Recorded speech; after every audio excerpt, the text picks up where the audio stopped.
ஒரு எலிய வச்சு பண்ண ஒரு எக்ஸ்பெரிமெண்டோட ரிசல்ட் நீங்க லைஃப பாக்குற விதத்தையே மாத்திடும். என்னன்னு சொல்றேன், வீடியோ ஸ்கிப் பண்ணாம ஃபுல்லா பாருங்க. 1960ல ஒரு சயின்டிஸ்ட் எலிய வச்சு ஒரு இன்ட்ரெஸ்டிங் எக்ஸ்பெரிமெண்ட் பண்ணலாம்னு முடிவு பண்றாரு. அதுக்காக ஒரு எலியை எடுத்து ஒரு வாட்டர் டேங்க் குள்ள போடுறாரு. அந்த எலியும் ரொம்ப நேரம் வெளியே வர ட்ரை பண்ணிக்கிட்டே இருந்துச்சு. ஆனா அதனால முடியல.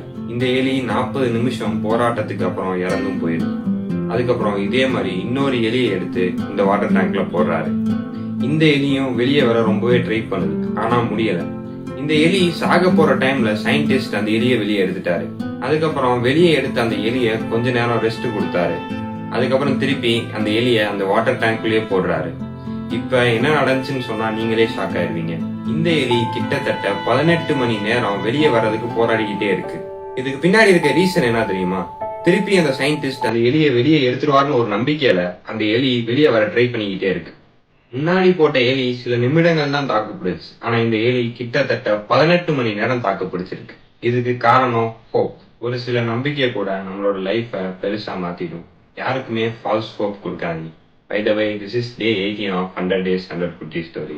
இந்த மாதிரி டெய்லி யூஸ்ஃபுல்லான வீடியோஸ் பார்க்க மறக்காம இன்னொரு ஃபாலோ பண்ணிக்கோங்க.